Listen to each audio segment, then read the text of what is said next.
আপাতদৃষ্টিতে অনেকেই হয়তো বিষয়টি গুরুত্ব দিয়ে দেখছেন না, কিন্তু বাস্তবে দেশের মাদ্রাসাগুলোকে ঘিরে এক ভয়ঙ্কর ষড়যন্ত্র শুরু হয়ে গেছে। পর্যবেক্ষকদের মতে আওয়ামী লীগের আমলে নিয়োগপ্রাপ্ত কিছু ব্যক্তি মাদ্রাসায় বসে নানা ধরনের অচলাবস্থা তৈরির চেষ্টা করছে। তবে এর আড়ালে রয়েছে আরও গভীর খেলা, এক প্রতিবেশী দেশের গোয়েন্দা সংস্থার নীল নকশা। ডাকসু ও জাকসু নির্বাচনের ফলাফল তাদের বুঝিয়ে দিয়েছে আগামী জাতীয় নির্বাচনে মাদ্রাসার ছাত্র শিক্ষকরা তাদের ভোটাধিকার প্রয়োগে সুনিশ্চিত সিদ্ধান্ত নেবেন। অর্থ কিংবা কোনো মতাদর্শের প্রলোভনে তাদের দিয়ে রাজনৈতিক সুবিধা আদায় করা সম্ভব নয়।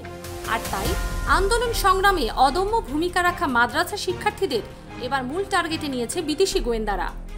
তাদের চোখে আগামী নির্বাচনে ফল নির্ধারণের সবচেয়ে বড় ভূমিকা রাখতে পারে এই প্রতিষ্ঠানগুলো। দেশের প্রায় 1700 মাদ্রাসা নিয়ন্ত্রণ করে ইসলামী আরবি বিশ্ববিদ্যালয়, তাই প্রথম ধাক্কা এসেছে এখান থেকেই। আওয়ামী লীগ আমলে নিয়োগ পাওয়া কিছু কর্মকর্তা, বাম ঘরানার প্রভাবশালী ব্যক্তি, এমনকি একটি জাতীয় দৈনিকের কুখ্যাত সম্পাদকও একটি বড় রাজনৈতিক দলের 2 শীর্ষ নেতাকে ঘিরে গড়ে উঠেছে একটি শক্তিশালী চক্র। কেউ অপহৃত হয়ে বছরের পর বছর ভারতের সিংলয়ে ছিলেন, কেউ আবার দীর্ঘদিন শ্রমিক আন্দোলনের সঙ্গে জড়িত ছিলেন। তাদের নেতৃত্বে এখন মাদ্রাসাগুলোতে বিভাজন তৈরির চেষ্টা চলছে। বিদেশি গোয়েন্দাদের নীল নকশা অনুযায়ী আলিয়া ও কওমি মাদ্রাসার মধ্যে বিরোধ উস্কে দেওয়া হচ্ছে, কারণ শিক্ষকদের প্রভাব ছাত্রদের ভোটে সরাসরি প্রতিফলিত হয়। তাই নগদ অর্থ, অনুদান, জমি কিংবা ব্যক্তিগত সুযোগ সুবিধা নিয়ে বিভেদ সৃষ্টির চেষ্টা চলছে।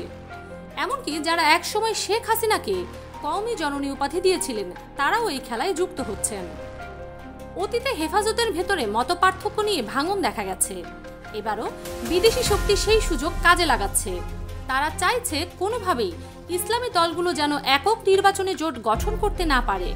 এজন্য রাজনৈতিক সংলাপে উস্কানিমূলক বক্তব্য ছড়ানো হচ্ছে, যাতে ইসলামী জোট দুর্বল হয়ে পড়ে।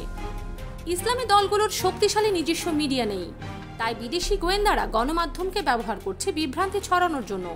টকশো, বিতর্ক আর প্রোপাগান্ডার মাধ্যমে ইসলামী দলগুলোকে একে অপরের বিপরীতে দাঁড় করানো হচ্ছে। এমনকি হিজাব, নিকাব কিংবা প্রার্থীর ব্যক্তিজীবন নিয়েও প্রশ্ন তুলে ইসলামী রাজনীতিকে প্রশ্নবিদ্ধ করার চেষ্টা চলছে। আগামী নির্বাচনে বড় রাজনৈতিক দলের নেতারা হেফাজতের সমর্থন চাইতে ছুটছেন, অথচ মানুষ ভুলে যায়নি 2013 সালের শাপলা চত্বরের ঘটনায় তারা হেফাজতের পাশে দাঁড়ায়নি। এখন প্রশ্ন উঠছে, হেফাজত কি আবারও স্বর্ণের হরিণে পরিণত হলো? রাজনৈতিক বিশ্লেষকদের মতে এই সমর্থন নির্বাচনের ফলাফল পাল্টে দিতে পারে।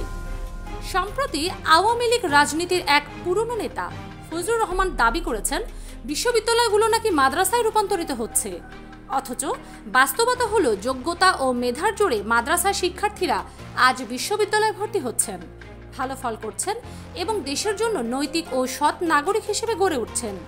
তাই এসব অপপ্রচার শুধু মিথ্যাই নয়, বরং নির্বাচনে যোগ্য প্রার্থীদের বিরুদ্ধে ভোটার বিভ্রান্ত করার নোংরা কৌশল। অনেকের মতে বাংলাদেশের মাদ্রাসাগুলো আজ শুধু শিক্ষা প্রতিষ্ঠানের মধ্যে সীমাবদ্ধ নেই, এগুলো আগামী দিনের রাজনীতিতে নির্ধারণী ভূমিকা রাখতে যাচ্ছে। তাই ভেতরের ষড়যন্ত্র, বিদেশি নীল নকশা আর দলীয় দালালদের চক্র ভাঙা এখন সময়ের দাবি। অন্যথায় শুধু মাদ্রাসাই নয়, দেশের স্বাধীনতা ও সার্বভৌমত্ব মারাত্মক হুমকির মুখে পড়তে পারে। ডেস্ক নিউজ, সাফা টিভি।